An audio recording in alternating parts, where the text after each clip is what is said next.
All right. I've had a couple people tell me, congratulations, I heard you won. I never said that, and anybody that did say that, please stay off my side. I like being alone in my fight against injustice. All right. I'm going to read this one first.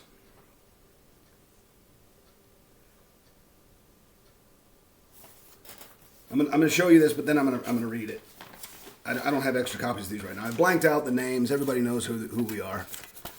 This is me against the association. I'm going to read this one first. I'll put this one up there. You can... This is all public information. You can go to the court and get it. This came from the judge. On October 30, 2025, this matter came before the court for small claims hearing. The plaintiff is suing the defendant for $250 and any punitive damages the court may deem appropriate. The plaintiff appeared in person and had no additional witnesses. The defendants appeared in person: X, president of the association; Y, treasurer of the association; and Z, board member of the association, and had no other witnesses. Excuse me. The plaintiff is suing for fraudulent misrepresentation, alleging the defendants have been falsifying copies of the Declaration of Covenants, Conditions, and Restrictions to justify violations of the actual covenants, conditions, and restrictions. The plaintiff provided testimony and exhibits to substantiate his claim. The plaintiff particularly addressed the chapter that no camping is allowed, written within the CC&Rs. The plaintiff claims that due to the association publishing false documents and or not upholding the original CC&Rs, an individual has allowed others to camp on their property, which the plaintiff believes devalues his property. The plaintiff is seeking the monies he has paid in dues for the association not upholding the bylaws. Sounds pretty good so far. I can't lose. The three members offered testimony on behalf of the association, stating only being on the board for approximately 5 years. Let that sink in. Hey, we've only been here for 5 years. The defendant said the changes in the bylaws happened before they took their positions, but pretty much mirrored the previous bylaws. Okay, so no camping and camping are the same thing. At one point, an individual purchased enough property that allowed him the authority to either change the CC&Rs or pull mandatory membership lots out of the MCA, which they did. Due to this, the Meadview Civic Association had no authority to fine or take those non-members to court, which includes the property the plaintiff references. I'm doing my investigation on that. I'll let that go. The defendants are seeking court costs for what is believed to be a frivolous lawsuit.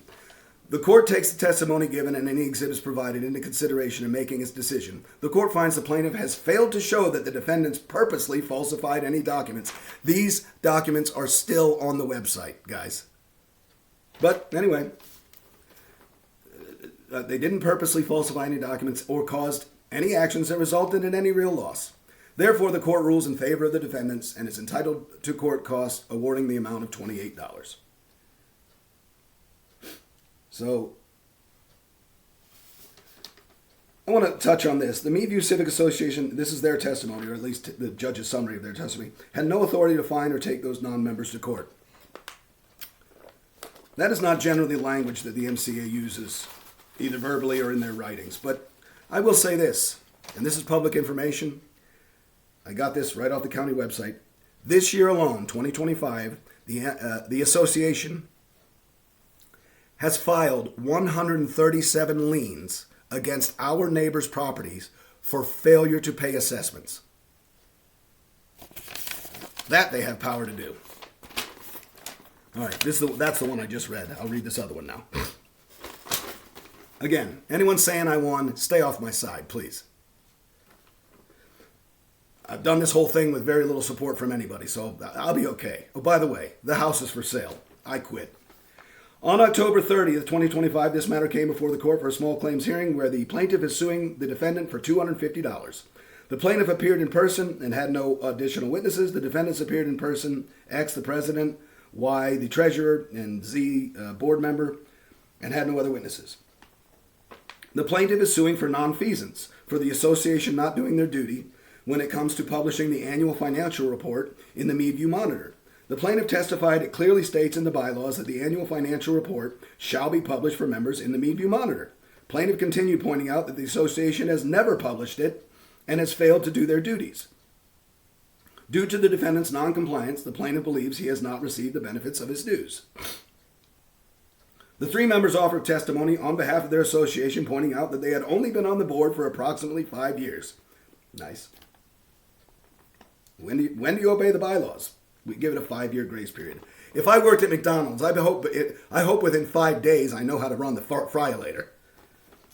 Okay, the plaintiff testified it clearly. Blah, blah, blah, blah. The three members, the 5 years. The defendants acknowledged that the financial report had been skipped or not put in the Meadview Monitor for several years, but not intentionally.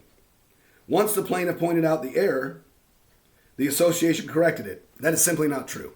In open court, I told them, if they can show me one Meadview Monitor for March, April, as the bylaws state, that they published a financial report, I'll walk out of here and apologize. They brought no extra evidence into court. The witnesses also stated that during this time, the financial report had been published and or available in different places, including being provided at all membership meetings. Okay. The court takes the testimony given and the exhibits provided into consideration making its decision. The court finds the plaintiff has failed to show that the defendants purposely did not include the annual financial report and or caused any actions that resulted in any real loss. Therefore, the court rules in favor of the defendants and entitled to court cost, awarding the amount of $28. Okay. Okay, third one here.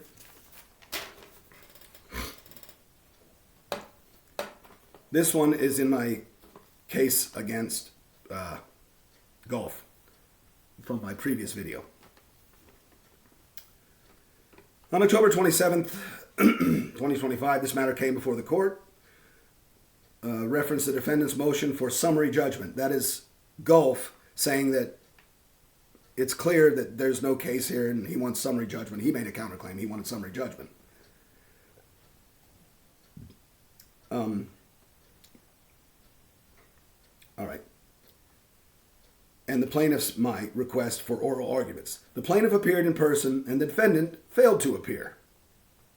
The court believed it was proper to move forward due to the court not having to take oral arguments and can render a decision based solely on what was already provided.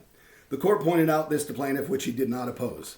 I want to be very clear about this. I was not allowed to testify as to documents that I had submitted because at that time they had been lost. They'd been lost by the court. And I will continue, and I'll put this up in front of the screen when I'm done reading it. It should be noted, okay, stay with me.